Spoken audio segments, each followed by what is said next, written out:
Si vemos a través de la existencia humana, la historia de la vivienda ha variado drásticamente a lo largo del tiempo y los siglos, tal como el tamaño, los materiales, la altura, el diseño, etc. Desde las cuevas de nuestros ancestros cavernícolas o las casas hechas de paja y tierra con una duración de más de 100 años, hasta la primera casa impresa en 3D. Diferentes técnicas y tipos de construcción que realzan la actitud del hombre en busca de cobijo y la casa perfecta. En este video representaremos la evolución de la vivienda, la cual fue diferente para todas las partes del mundo, debido al clima, los estilos de vida, los valores sociales y religiosos. Para entender esto de mejor manera podemos dividirlo a través de las necesidades del hombre. En la primera fase, el hombre buscaba protegerse de los animales y el ambiente, y así como de otros humanos.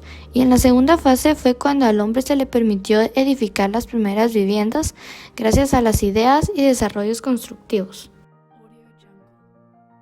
Arquitectura de materiales autóctonos. Una de las particulares primordiales de la arquitectura vernácula es el uso de materiales autóctonos. Entre ellos, el más difundido en las zonas tibias y cálidas ha sido la tierra, que se puede emplear cruda para fabricar adobes y tapiales, o bien conocida en forma de ladrillos. El adobe se compone de barro y paja, aglutinados por bloques edificantes que se secan con el sol. El Viejo Egipto y el Oriente Próximo. Los habitantes del Viejo Egipto vivían en casas bajas construidas con adobes sobre planta cuadrangular. Hoy en día los ladrillos de arcilla han evolucionado. Las excavaciones efectuadas muestran que las casas de los esclavos acostumbraban a tener entre 2 y 4 habitaciones y se arracimaban sobre una retícula octogonal, con callejones estrechos que discurrían entre las largas filas que componían el distrito. Al paso que las residenciales de los capataces estaban considerablemente más desahogadas. La vivienda en la Edad Media.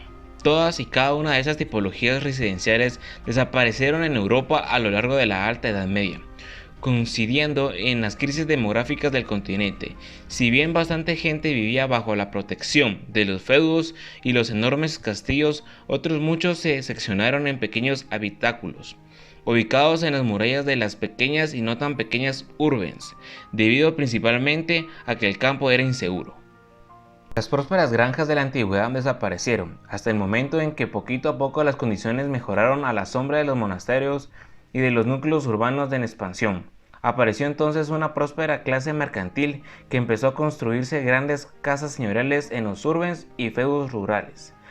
Cara al final del medievo, las casas señoriales evolucionaron hasta transformarse en palacios. Vivir en la arquitectura del Renacimiento siglo XIX. La historia de la vivienda es complicada y si miramos el palacio aún más. Fue una de las tipologías residenciales que más evolucionó a lo largo del Renacimiento, transformándose en un factor urbano de gran escala, que se ha repetido después de numerosas ocasiones.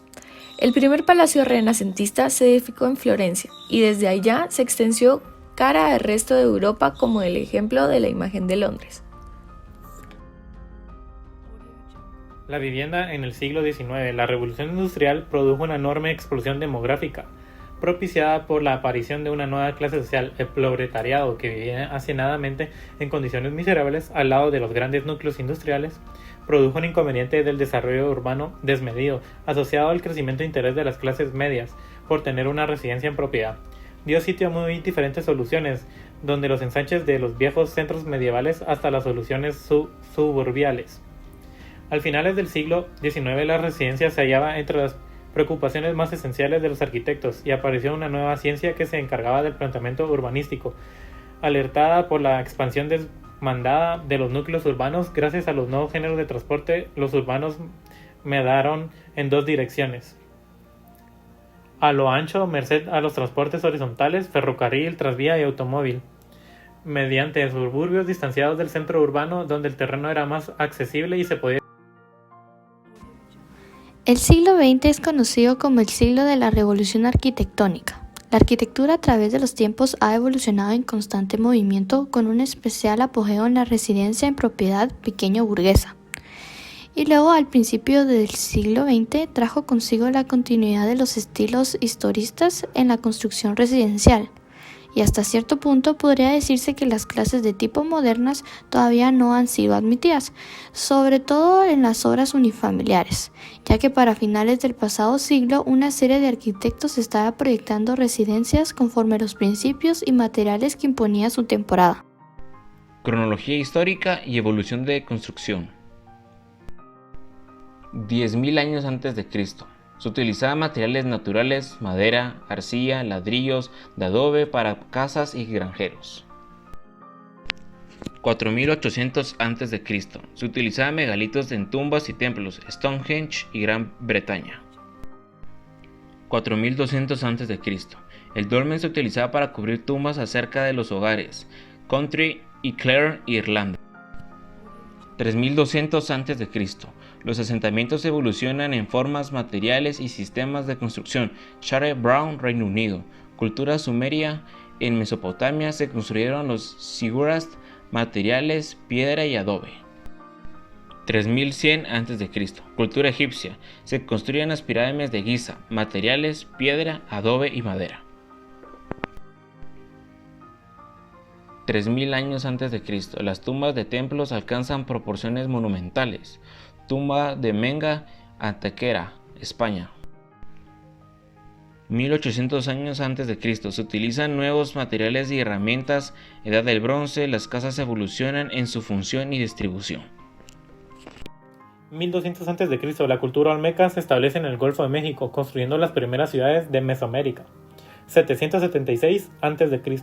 Cultura griega. Se construye la Acrópolis, materiales, piedra caliza y mármol. 750 a.C. La cultura romana se funda en la ciudad. Se construye el Coliseo con los materiales piedra caliza y mármol. El emperador, en 312 d.C., ordenó la construcción de las iglesias cristianas. Surge la arquitectura paleocristiana. 330 d.C.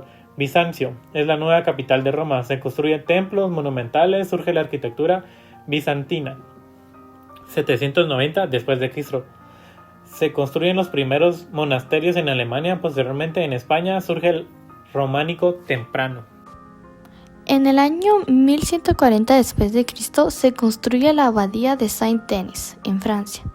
Luego surge la arquitectura de la luz y la gótica. Luego, en el año 1420 d.C., se retoman las teorías estéticas de la antigua Roma y del libro de Viturbio, The Architecture. Y luego, en el año 1550 d.C., surge en Italia el barroco, el estilo arquitectónico cargado de ornamentación, luz y texturas. 1640 d.C., arquitectura neoclásica. Surge en Francia después del barroco. La arquitectura regresó a los estilos clásicos de una manera monumental. 1750 d.C., la revolución industrial. Surge la máquina de vapor, la producción en serie. Se utiliza acero y concreto. 1850 d.C. Siglo XIX.